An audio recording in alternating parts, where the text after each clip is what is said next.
Isiniwalat ni Senate Blue Ribbon Committee Chair Senator Ping Lacson na nakakuha si Senador Rodante Marcoleta ng allocable na nagkakahalaga umano ng kalahating bilyong piso. Base anya yan sa documentation na galing sa abogado ni yumaong DPWH Undersecretary Maria Catalina Cabral. Nakatutok si Mav Gonzalez. Sinabi ngayon ng chairman ng Senate Blue Ribbon Committee na si Senador Ping Lacson, nakakuha sila ng impormasyon na merong allocable si Senador Rodante Marcoleta na umaabot sa 500 million pesos umano. Ang allocables ay bahagi ng budget ng Department of Public Works and Highways para sa mga piling distrito ng mga kongresista na sinasabing ginamit para sa mga maanumalya o ghost projects umano.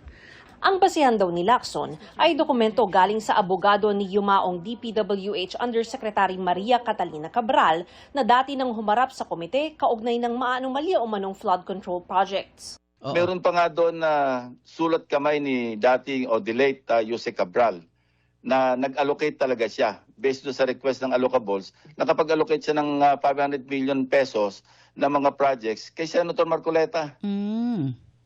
Mismo kay Senator Marcoleta. Hindi kasama yon sa hawak ng ombudsman. So ipapadala namin yun. So Kasi galing mismo yon sa kampo o sa abogado ni dating Yusek Cabral. Paglilinaw ni Lacson, hindi naman iligal ang mga allocable. Pero tingin niya, hindi ito tama para sa isang mambabatas.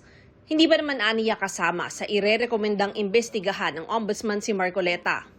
Sa ngayon hindi, pero kung yun nga, merong ghost tapos ma-attribute sa kanila, kung magkakaroon ng ghost or substandard, he should be treated in the same manner na natrato ibang senador. Wala nang special dito. Dagdag ni Lacson, may kwento ang ilang kongresista na nagkaroon umano ng bukulan nang dumaan sa commission on appointment si dating DPWH Secretary Manny Bonoan. Bagaman hindi siya pinangalanan ni Lacson, si Marcoleta ang chairman ng Public Works Committee ng CA noon. Actually, 1.5 billion daw yung hinihingi. 500 lang yung binigay. Tapos nakanganga yung mga ibang kasama sa CA kasi wala naman nakuhang project. Merong handwritten. Obviously, napagbigyan, care of na eh. Ngayon, yung projects na yon may listahan. Gusto naming malaman. So, sir, senators and congressmen po ito? Yeah, both. Marami. Marami yun. Meron ng isang legislator. Ganyan kakapal yung kanyang request. Hininga namin ng reaksyon dito si Marcoleta pero wala pa siyang sagot.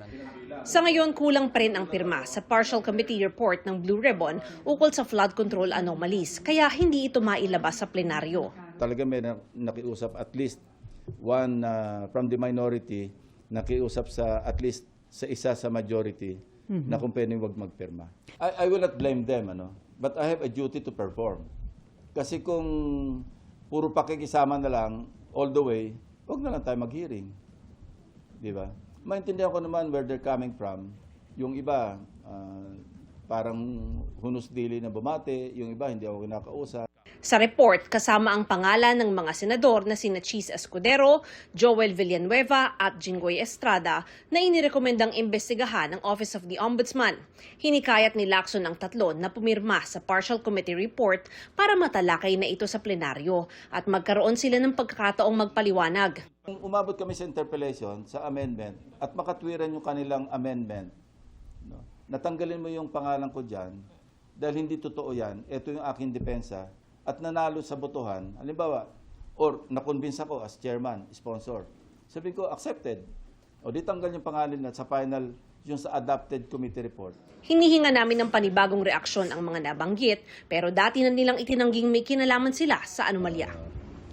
Mav Gonzalez, Nakatutok, 24 Oras.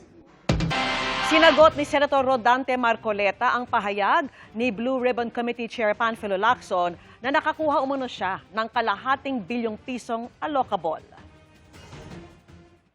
Kung ang pag-endorso ng mga proyekto sa DPWH ay basihan ni Senator Lacson ng pagpapaimbestiga sa akin, hindi ba't halos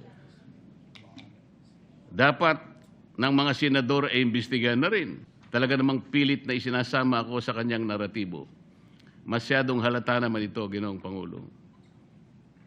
Ako na ngayon ang pinagtutuunan niya ng pansin.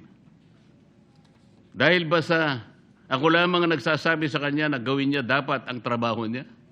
Tinawag din ni Marcoleta na pailalim na pag-atake ang mga pahayag ni Lacson. Gaya ng pagsabi nito na nagkabukulan ng dumaan sa Commission on Appointments si dating DPWH Secretary Manny Bonoan. Ako rin nanghingi ng halagang 1.5 billion na mga proyekto kapalit ng pag-confirm sa appointment ni Secretary Bonoan.